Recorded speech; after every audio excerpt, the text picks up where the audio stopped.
열두 제자를 따로 데리시고 길에서 이르시되 보라 우리가 예루살렘으로 올라가노니 인자가 대제사장들과 서기관들에게 넘겨지매 그들이 죽이기로 결의하고 이방인들에게 넘겨주어 그를 조롱하며 채찍질하며 십자가에 못 박게 할 것이나 제3일에 살아나리라. 인간은 자신의 앞날을 모르죠. 내일 일은 난 몰라요. 하루하루 살아요. 이런 찬송도 있습니다만 예수님은 자신의 앞날을 아셔요. 예수님은 이 땅에 오신 목적 그리고 하셔야 될 일들 하시고 또 어떻게 죽고 또 십자가에 못 박혀 죽는 것 그리고 죽었다가 사흘 만에 살아나리라는 것까지도 다 아십니다. 그러니까 예수님은 계획대로 오신 거예요. 계획. 하나님의 계획 속에서 오셨다가 계획 속에서 가신 겁니다. 그리고 부활도 계획 속에서 부활하신 것이고 또한 승천하신 것도 하나님의 계획 속에서 있고요. 이제는 다시 이제 재림하는 예수만 남아 있죠. 재림하실 예수님. 그래서 우리는 초림하신 예수님을 우리가 맞이하지 못했었지만 이제 재림하는 예수님을 맞이하는 것이 우리에게 복입니다. 예수님은 자신이 예루살렘에 올라가면 대제사장들과 서기관들에게 넘겨지고 그들이 죽이기로 결의할 것이다. 그리고 이방인들한테 넘겨줘서 여기서 이방인들은 로마 병사를 말합니다. 빌라도를 말하고요. 로마의 총독 빌라도에게 넘겨져서 또한 로마 병정들한테 넘겨져서 조롱을 당하고 채찍질을 당하고 십자가에 못 박혀 죽게 될 것이다 라는 것입니다. 여러분 이런 것을 예루살렘에 가면 그렇게 된다는 것을 알면 가는 것이 쉬워요? 어려워요? 사실 쉽지 않죠. 어렵습니다. 내가 오늘 어디 간다 가면은 죽는다 그러면 가는 게 쉬워요? 어려워요? 어렵습니다. 예를 들어서 하와이 여행을 가는데 이번에 가면 불에 타 죽을 것이다 그러면 가겠습니까? 차라리 안 가죠. 모르니까 하는 거예요. 모르니까. 그래서 사람은 자기 앞날을 모르기 때문에 그런데 또 아는 게 좋겠어요? 모르는 게 좋겠어요? 모르는 게 좋죠. 알면 그거 어떻게 살겠어요? 일주일 후에 내가 불에 타서 죽는다 이걸 알면은 이거 불 안에 떨어가지고 잠이나 오겠어요?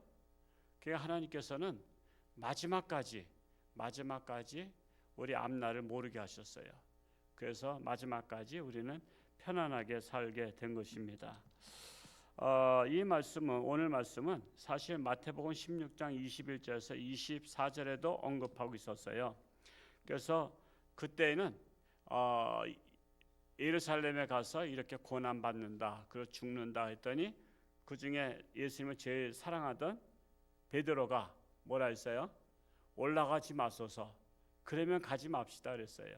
그 갈릴리 바다로 다시 돌아가자고 죽을 일이 있냐 이거죠. 그랬더니 예수님께서 뭐라 그러셨어요? 사탄아 내 뒤로 물러가라.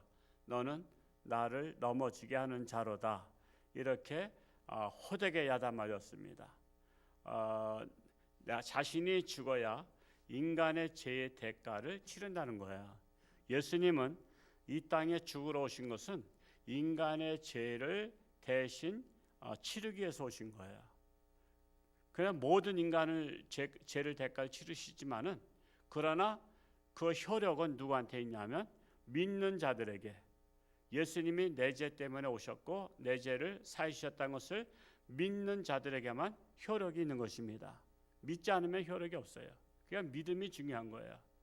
그래서 여러분 이 세상에서 가장 선한 일이 뭐냐면 예수님을 믿는 겁니다.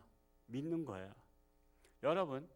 여러분의 우리 교회 그런 분들 별로 없겠지만은 부부 생활하는데 의처증이 있거나 의부증이 있다면 그거 얼마나 힘들겠어요. 그냥 맨날 남편이 밖에 나가서 전화를 수시로 해. 집에 있는가 없는가 확인하고 그냥 시간별로다 전화하고 영상으로다가 집인 거 어디 봐봐. 그리고 계속 그러면 여러분, 남편이 나를 늘 생각해서 고마워요? 피곤하죠. 지겹단 말이에요. 그리고 기분 나쁘단 말이야. 왜 날 못 믿냐 말이야. 그냥 나를 믿고서는 오늘 와이프가 집에서 살림하겠다 그러면은 믿어줘야 되는데 당신 어디 나간 거 아니야? 그러면서 이렇게 못 믿으면요, 그러면은 깨지는 거예요. 어떤 일이 있어도 누가 뭐라 해도 누구 어떤 남자랑 만나고 있다. 볼 일이 있어서 만나겠지. 그렇게 믿어주는 거야. 믿어주는 거야. 참 믿어주는 게 굉장히 중요합니다. 그래서 특별히 저희 목회자들은요, 신학생 때 항상 어디 가면은 가는 데를 와이프한테 꼭 얘기하라 그래요. 얘기하라고. 되게 이제 큰 교회 목사님들은 성도님들이 어서 부딪히고 만날지 모르거든요. 그래서 주재영 교수라고 그분께서도 한 학기를 이제 하셨었는데, 그분은 이제 기장 교수님이셨는데 저희 학교에서 하셨어요. 그러니까 이제 항상 여러분들은 어디 갈 때 사모에게 꼭 얘기하고 가라고. 그래서 그분도 그랬대요. 학교에서 리포트를 제출하는데 마감 날짜가 됐는데 어느 학생이 마감을 못한 거야. 빠져가지고. 그래서 교수님, 제가 이번에 학기에 점수를 받아야 되는데, 그래서 내가 어디 가는 길에 호텔에 이제 커피숍에서 만나자. 이제 그런 거예요. 그래서 그 만나기로 하고서는 이제 갔는데, 문제는 커피숍에서 리포트를 제출 받고서는 나오는데 누가 본 거야, 교인이. 그러니까는 이제 뭘 하냐면은 그 교인이, 우리 목사님 호텔에서 젊은 아가씨랑 자고 나왔대, 그런 거야. 아니, 자는 걸 봤나? 그 나왔대만 해도 괜찮잖아. 나왔다만 해도. 근데 그걸 또 뭘 얘기해. 그래서는 그것을 그냥 남들한테 얘기하니까 어떤 분이 사모님한테 지금 어느 누가 목사님이 호텔에서 아침에 나왔다 그랬는데, 이게 아침에 나오니까 자고 나온 거 아니냐, 이제 이런 식으로 지금 얘기하는데, 이렇게 전화를 했더니 오늘 우리 목사님께서 학교 가시다가 제자가 리포트를 못 낸 거 있어서 어느 호텔에서 만나서 받고 가기로 하셨다고 그랬다고. 그 사모님이 그렇게 얘기하니까 더 이상 이제 없었던 거로 되는 거야. 그러니까 참 믿어주는 게 중요한 거예요. 믿어주는 게. 어디를 갈 때 믿고서. 그래야지 의심하면 안 돼요. 의심하면 벌써 관계가 깨지기 시작하는 거예요. 그러니까 믿음이 가장 중요해요. 부부간에는 믿는 게 가장 중요한 거예요. 근데 콩으로 매줄 써도 안 믿는 사람들이 많잖아요. 제가 옛날에 군대 선배가 제대하고서는 한번 예배 드려달라 그래서 그냥 그때 신학생인데 갑자기 그냥 자기 집에 와서 한번 예배 드려달래. 그러니까 이게 참, 아니, 결혼식장에 가면 결혼에 맞는 설교를 할 수 있고, 이건 무슨 해갑집에 가면 해갑에 맞는 설교, 생일집에 가면 생일에 맞는 설교, 이사 가면 이사 맞는 설교, 병원에 가면 병원에 맞는 메시지를 전할 수 있잖아요. 근데 그냥 갑자기 그냥 와서 예배 드려달라니까 이건 무슨 말씀을 전해야 될지 일주일 동안, 또 신학생 때니까 아직은 말씀에 또 익숙하지 않아가지고 쩔쩔매다가 가서 서로 사랑하라는 메시지를 전하면서 신뢰하라는 것을 전했어요. 그 당시가 스마트폰도 안 나올 때인데 이 부인이 남편 의심하는 게 우부증인가? 난 맨날 그거 헛갈려. 맞죠? 예, 우부증이 있는 거야. 그래서 옛날에는 이 전화하고서는 딱 끊는 게 있었어요. 스마트폰 나오기 전에 집에 전화했다가 부인이 받으면 끊는 거야. 끊으니까는 의심하는 거야. 남편이 이제 저녁 때 퇴근할 때쯤 되면은 전화가 왔다가 끊어지니까 자기가 받으니까 이게 끊었다 이거야. 그래서 그것 때문에 맨날 부부싸움을 한대. 근데 그것 때문에 부부싸움 하니까 골치 아파서 나보러 그런 얘기를 하고서 왔다 그러면 내가 그거 알구나 그랬지. 근데 가서 서로 사랑하고 서로 신뢰하고 행복한 가정생활에 대해서 설교하면서 의처증이나 의부증이 있으면 관계가 깨진다는 설교를 했어요. 그런데 이제 그러고 나서 이제 집에 왔는데, 옛날에는 집에 가야만 집에 전화가 있어서 그때만 통화됐지 낮에는 밖에 나가면 통화가 안 되잖아요. 근데 그 부인한테서 그 다음 날 그러니까 전화가 왔어요. 전화가 왔는데 자기 남편이 얘기했죠. 그래. 뭘 얘기했어요? 우리 가정에 대해서 얘기했죠. 아니요, 저는 뭐 아무것도 못 들었는데. 거짓말 마세요. 다 끼리끼리 벌써 다 얘기해 놓고서는. 그러니까 그런 설교했잖아요. 의처증, 의부증. 맨날 남편이 나 의부증 있다고 자꾸만 그것 때문에 부부싸움 하는데, 나한테 얘기했으니까 그 얘기했지. 그렇지 않으면 어떻게 얘기해요? 나 그때 신령한 줄 그때 알았어요. 내가 그 의처증, 의부증에 대해서 어떻게 내가 알고서는 아무것도 모르고서는 부부간의 신뢰성과 사랑하는 것에 대해서 믿는 것에 대해서 설계했는데, 아니 자기를 남편이 의부증 걸렸다고 잠깐만 그것 때문에 지금 부부싸움 하고 있다는 거야.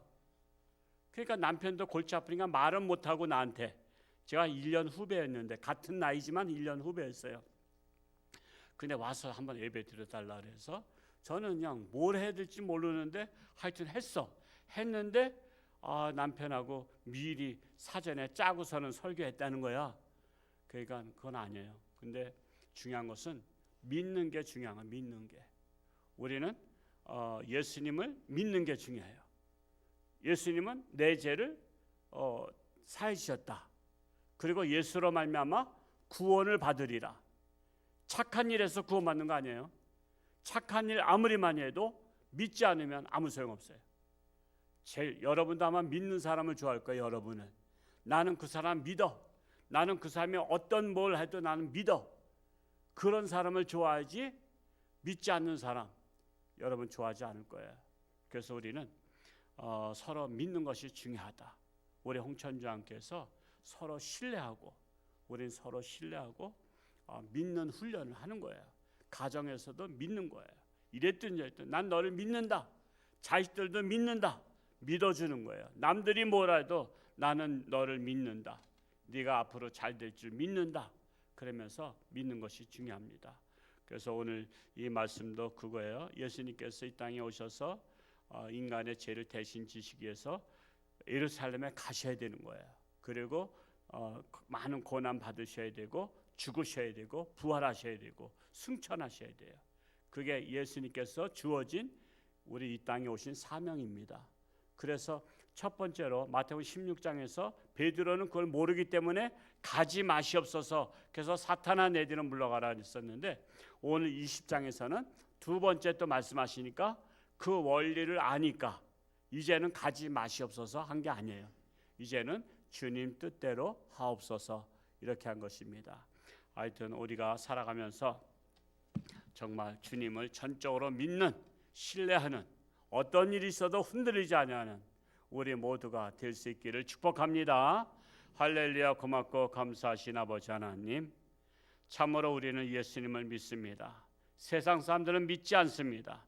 예수 믿어야 구원받는 것을 황당무계하게 생각합니다. 그러나 예수님은 이 땅에 오셨고 나를 위해서 오셨고 내 죄 때문에 오셨고 내 죄를 사하시기 위해서 십자가에 못 박혀 죽으셨습니다. 그분은 죄 때문에 죽은 것이 아닙니다. 나쁜 짓을 한 것도 없습니다. 그러나 우리의 죄를 사해 주시기 위해서 오셨기 때문에 우리는 그거를 믿습니다. 그걸 믿기 때문에 우리는 구원의 소망이 있는 줄로 믿습니다.